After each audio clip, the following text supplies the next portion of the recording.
Welcome to the Healthy module. This module also has no textbook references. In case you are wondering how we came up with these content areas, it is all related to the CDA process, the Child Development Associate Credential. This is a national credential that FSW offers the training for. You learned in the last module that at least one person for every 20 children in a child care facility must have such a credential. The areas we address in this class correlate with the standards set forth for that credential. Any specific questions, or if you need more information, there is a CDA module at the very end of the course, but certainly feel free to email me with any questions. Okay, healthy. As you can imagine, there are many components of healthy. We will only cover the basic ones in this presentation. It almost goes without saying that we keep our environments clean. We are ever diligent for hazards. Electrical socket covers seem to be a big one. Keeping cabinets locked that house hazardous materials. Disinfecting and sanitizing is an ongoing chore. Most centers use a light bleach solution. Anything scented cannot be used. Many children today suffer from allergies. We collect and keep, usually locked, children's relevant health information. Cards or a list of emergency contact information is usually kept by the door to be grabbed when and if an evacuation takes place. Many centers would not administer medication to a child, although if a director decides to administer medication, there is a specific procedure to be followed. A sick child should not be in school. A child that becomes sick in school has to be isolated.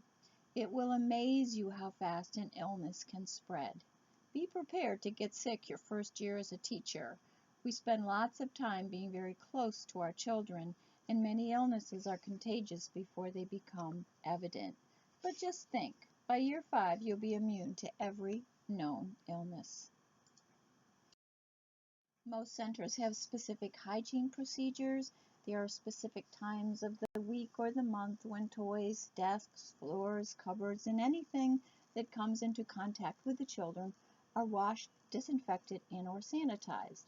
Many tasks, sweeping the floor, wiping down tables, are done a gazillion times a day. Some centers encourage children to help. Children want to help. They love being like us. They love being near us. This will be a decision, though, often made by your director. In the centers I've worked at and directed, we did a Friday cleaning day. All manipulatives were put into the water table with a light bleach solution. They were washed and shaken and then put on a big towel to dry over the weekend. The children loved swishing the toys and then shaking them out. They also learned about germs and how germs were spread. We usually don't have problems with children putting things in their mouths, especially after they've been exposed to this little lesson on washing the manipulatives. As I stated before, though, some centers do not think that having children help is appropriate. Of utmost importance is hand washing. If you work in childcare, you will have pruned fingers. This is the hand washing procedure. Some centers have children sing a hand washing song. Some encourage children to count to 20.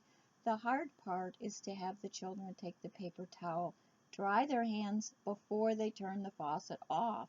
If they touch the faucet with dirty hands to turn the water on, and then when they go to turn it off with clean hands, they've just picked up all those germs again. But children learn very quickly. We are role models to our children. We can incorporate healthy habits into our routines. Many morning circle times include weather and appropriate clothing. If a child is absent and we know they are ill, we can also discuss that. You probably should do some reflection on how you feel about vaccines. It can be a very controversial issue with some parents. Some centers have very rigid rules about vaccinating. If a child is not vaccinated, they simply cannot attend that center. Other centers provide waivers. There is lots of research on this issue on the web. It certainly goes without saying that children should not share personal items, toothbrushes, combs, brushes, and so on. If you've never ever dealt with head lice, you will. Enough said. As part of this class, you will create nutritional activities. Childhood obesity is an epidemic. We need to educate our children and, more importantly, our parents. Many centers now provide meals. The federal government has some pretty good programs, and facilities quickly discovered that parents didn't have a clue what was appropriate for young children's lunches and snacks. I had a child come once with a Coke and an apple, and I'm sure some of you could share similar horror stories. Some facilities have even gone so far as to adopt no sugar, no processed food, which means no more cupcakes for birthday parties. But then, who said we need sugar to celebrate? Mealtime should be a pleasant experience. My centers have always required that the teachers eat with the children. Lately, many facilities are even serving family style. We encourage children to try everything, but we have never demanded it. Some children simply refuse to eat. Yep, we accept that, but they must still sit with us at the table. There are no alternatives during mealtime. Most schools don't have desserts anymore. If so, maybe it's a piece of fruit. We certainly would never say you have to clean your plate to get dessert. Children cannot and will not starve. If they do not eat or they eat very little, they will make up for it at the next meal. So what we most encourage is good manners. Physical activity. We live in a world of fat, sedentary children. It is our job as role models to encourage our children in a range of activities, those that challenge their fine motor skills and their gross motor skills. We also need to participate. Some health guidelines you look at encourage children to be outside running and jumping and skipping for a minimum of an hour a day. Actually, it's probably not bad advice for us adults as well. The key to good health is to keep moving. There are a ton of health aspects for young children that we cannot possibly touch upon in 1 week. Good health needs to be an integral part of our curriculum. Good health starts with good nutrition, so we do a nutrition project as part of this course. The nutrition project is an intensive project. There are several parts. Using a set of nutritional guidelines, which you will research for the discussion question, you will do several things. In your first paragraph, you will describe why you think nutrition is important. Then you will expound on why we include it in our early childhood curriculum. Thinking about a nutrition project spread over a month, what materials would you need to concentrate on nutrition for that month?